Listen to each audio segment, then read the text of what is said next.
अस्सलाम वालेकुम। आज सुबह का नाश्ता बना रही हूँ और नाश्ते में मैं ऑमलेट बना रही हूँ।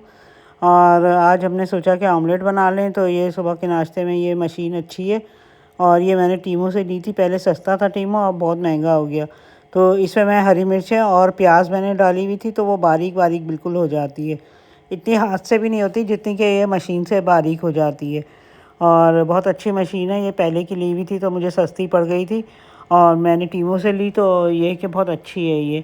और अब मैंने आमलेट जो है वो बनाया, और डब रोटी जो ब्राउन होती है वो सेक दी थी और टोस्टर में। और उसके बाद जो है मैंने ये चाय बनाई। और ये देखें आमलेट बना रही हूँ मैं, 2 अंडों का एक साथ बना लिया। वैसे हम लोग एक एक अंडे का खाते हैं, ज़्यादा अंडे नहीं खाते ऑमलेट में। बॉयल अंडे तो 2 खा लेते हैं, लेकिन वैसे जो है ऑमलेट जो है वो कम खाते हैं। तो उसके लिए जो है ना, ये ब्रेड के लिए, ब्रेड के साथ खाने के लिए मैंने ऑमलेट बनाया। और 2 अंडों का, तो एक मेरे आधा आधा हम दोनों करेंगे, मेरे हस्बैंड और मैं। और इस तरह हम लोग नाश्ता करते हैं और हल्का फुल्का हमारा नाश्ता होता है। तो ये देखिए चाय चाय बना रही हूँ और इधर, और चाय भी तकरीबन कंप्लीट हो गई है और ब्रेड भी सेक ली है और ये चाय मैंने निकाली है। और नाश्ता कर रहे हैं, फिर वही सुबह से शुरू जो होता है, तो फिर सारा दिन लग जाता है हमारा काम में।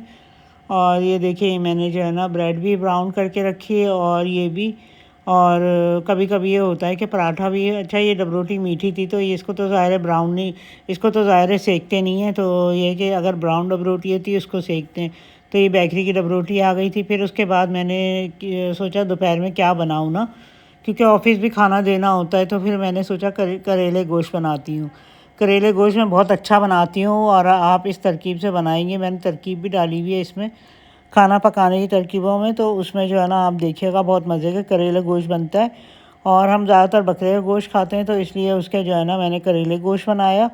ये करेले छीले जल्दी जल्दी करके, और उसके बाद मैंने जो है ना उधर मैंने गोश्त चढ़ा दिया था ताकि वो पक जाए, और मैं सुबह सुबह बना लेती हूँ ताकि टाइम पे खाना बन जाए। तो ये ले भी जाते हैं मेरे हस्बैंड ऑफिस में, तो हम भी दोपहर में खा लेते हैं फिर वही। तो हम ज़्यादातर फ्रेश फ्रेश बनाते हैं, उसी वक्त खाते हैं, ख़त्म करते हैं। बाकी बच जाता है तो किसी को जो है ना दे देते हैं, मासी आती है उसको दे देते हैं, या जमादार होता है जैसे कि गाड़ी आती जमादार की, उसको भी दे देते हैं कभी बचा होता है तो। और फिर बाकी ये होता है कभी रोटियां वगैरह बची होती हैं तो वो फिर हम चिड़ियों को डाल देते हैं। तो इस तरह हम करते हैं। तो मैं तकरीबन कोशिश यही करती हूँ कि बस पूरा पूरा बनाऊँ ना, तो ये है कि फिर इतना भी नहीं हो कि कम पड़ जाए, तो इसलिए मैं थोड़ा ज़्यादा ही बनाती हूँ। तो ये मैंने जो है ना बकरे गोश्त का सालन बनाया हुआ था, और ये देखें इस तरह बना के, तो अब इसको मैं भून रही थी।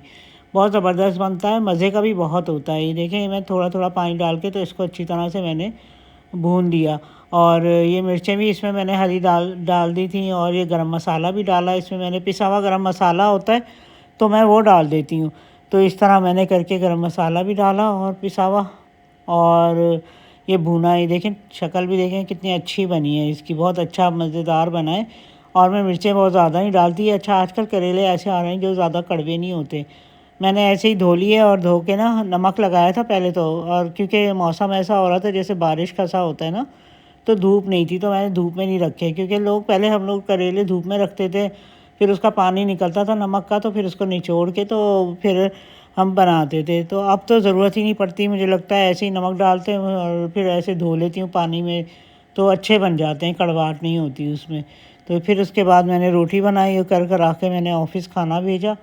और देखें ये खाना मैंने बनाया, सुबह सुबह का टाइम है ये तकरीबन 10 बजे का टाइम है। 11 बजे मेरे हस्बैंड चले जाते हैं, तो 11 बजे जो है ना खाना लेके जाते हैं ऑफिस। तो इसलिए मैं फिर सुबह तकरीबन 11 बजे तक हमारा पक जाता है खाना। और फिर उसके बाद जो है ना, ये देखें रोटियां ही बना रही हूँ मैं। और फिर मैं शाम का सोचती हूँ कि शाम को क्या बनाऊँ, क्योंकि अलग अलग बनता है। कभी कभी तो थोड़ा बहुत कुछ बना लेती हूँ चिकन का, जैसे कि मसाला लगा के मसाले वाली चिकन बना लेती हैं। अच्छा, हम लोग चावल भी बहुत कम खाते हैं, तो इसलिए ज़्यादा चावल नहीं बनाते, तो हम ज़्यादातर रोटी खाते हैं।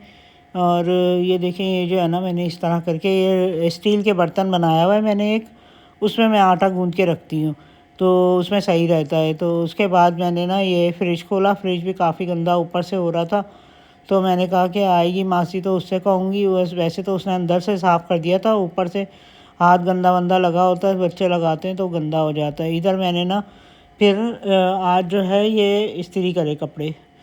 तो क्योंकि मेरे कई सूट हो गए थे जमा, तो मैंने सोचा मैं इस्त्री कर लूँ। मुझे ना किसी के हाथ की इस्त्री अच्छी नहीं लगती।